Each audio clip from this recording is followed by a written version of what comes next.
The Nintendo eShop is an excellent component of the Nintendo Switch's ever-expanding library. Games that go outside the typical Nintendo formula like Hollow Knight, Shovel Knight, Huge Knight, Celeste, Stardew Valley, Cuphead, and for you sick bastards of the world, you got this Goose Game.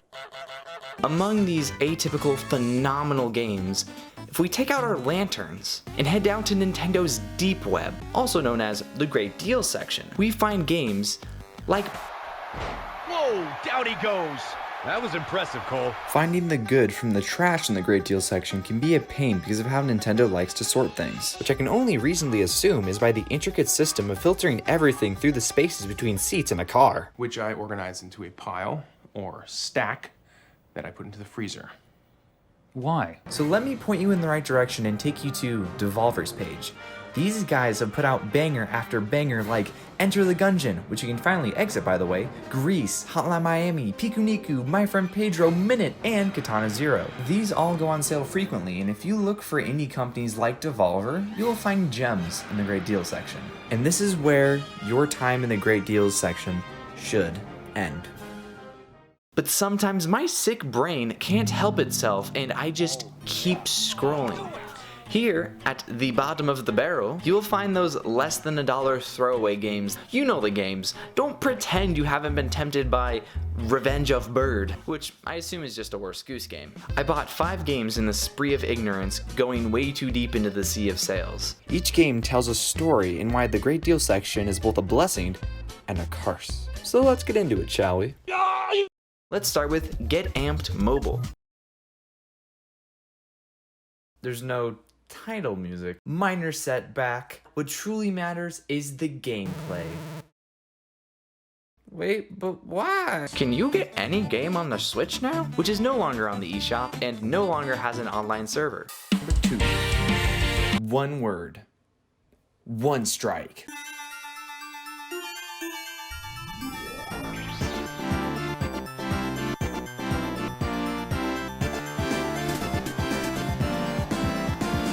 The gimmick, you get hit once, you get stabbed once, you get slashed once, you're dead. This alone sets it apart from other fighting games. Every match is a clash of weapons until one gets that first and final blow. None of this saying an entire machine gun magazine is what it takes, nah, just one strike. With the booming retro soundtrack and the DLC coming to the Switch in April, this is one I recommend. And, of course, how could I forget Bouncy Bob? Okay, the plan is I will fall on the enemies. What? Wait, no, that's not how the game works. Come on, Gabe, that's not how, what? According to Pullix780, went into this game blind, saw no trailers, had no idea what to expect, and was pretty damn surprised. Love this game. I have just lied to your face. This is actually a comment for a trailer of the game called The Messenger.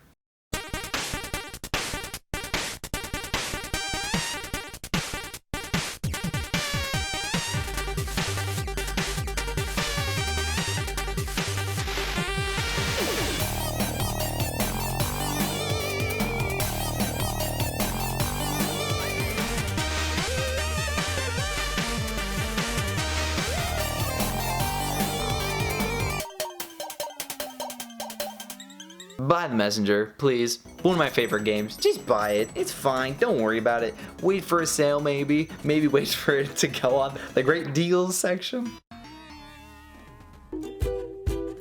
You know how I said Devolver is top tier, right? Well, I picked up one of their games in the Great Deals section called Piku Niku, so I'm a man of my word. 1, 2, 3, 4. The object of this game is to get from point A to point B by walking there in the most horrific way possible, like a freaking crazy person. My favorite part about this game is how it is written, so be prepared to love every one of these characters. Wormy Boy is personally my favorite.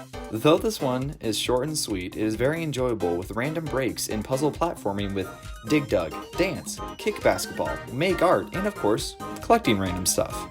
And it's on sale right now for $1, so what you waiting for?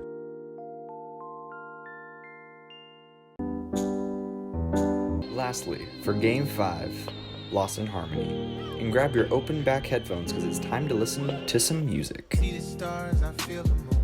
Look so far but feel so close. Someone pinch me, I'm dreaming. This game is basically if Subway Surfers knew how to compose music. You have rhythm sections, then you got subway sections. However, both types of gameplay are separate. You're either subwaying or you are rhythming. I like to see more connection between the two. Sure, it'd be significantly harder to play Subway Surfers while doing a rhythm game, but if it's in tune with the rhythm of the music, then it should feel natural with some proper pacing and difficulty. Also, for the tempo run sections, the movement seems a bit slower than I'd like. Like, come on, add a dash move in there? Mwah. The story captures the feeling of being in a cringy teenage romance. So meh. The story has some high points, but it is not my fave by any means. The music?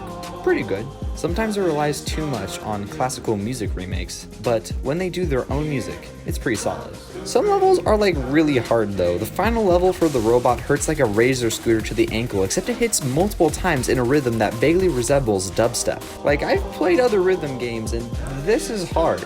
Like, for example, I've played Taiko no Tatsujin Drum and Fun, and that game don't frick around. Overall, with a heavy heart, I give the eShop a 0 out of 10. I can't do anything higher because of its lack of eShop channel music.